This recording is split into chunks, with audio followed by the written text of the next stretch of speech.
Europe 1, bonjour, le journal des sports, Raphaël Duchemin. Et Jérôme Lacroix avec Madrid sauvé d'extrême justesse. Dramaturgie singulière hier soir à Madrid, quart de finale retour de la Ligue des Champions. Les Madrilènes du Real, ceux de Zidane, à deux doigts d'être éliminés à domicile par les Turinois de la Juventus.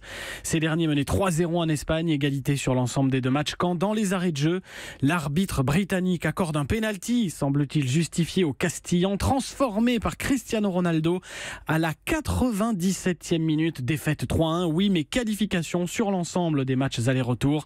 Fin de rencontre étouffante, c'était trop pour le gardien de grande classe de la Juve, Gianluigi Buffon, exclu sur carton rouge pour contestation. Ses mots envers l'arbitre sont sans concession. On peut dire qu'à la place du cœur, cet arbitre a un sac poubelle. Si tu n'es pas un homme, avec un peu de sensibilité, tu ne peux pas arbitrer à ce niveau-là. Mais bon, basta, c'est fait maintenant. On garde le sourire. Gianluigi Buffon qui répondait à la chaîne de la Juve, dure sortie à peut-être le dernier match européen de son immense carrière. À 40 ans, il pourrait prendre sa retraite en fin de saison. Il a été chaudement applaudi par le public espagnol alors qu'il quittait le terrain hier soir. C'était beaucoup plus calme dans le second quart de finale retour. Les Munichois du Bayern sont en demi-finale, 0-0 face à Séville, après une victoire 2-1 en Espagne à l'aller. Le mot sport du jour. Record de spectateurs pour un match européen attendu ce soir au stade Vélodrome de Marseille. Plus de 60 000 billets vendus, en entend une ambiance volcanique pour la réception des Allemands de Leipzig.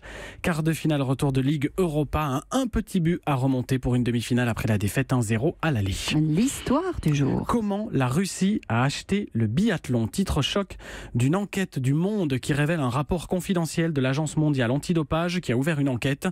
Les Russes sont soupçonnés d'avoir corrompu notamment le président de la Fédération internationale de biathlon en personne afin que ce dernier permette aux biathlètes dopés de la Russie d'échapper au contrôle.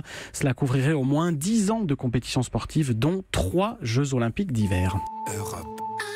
Europe 1.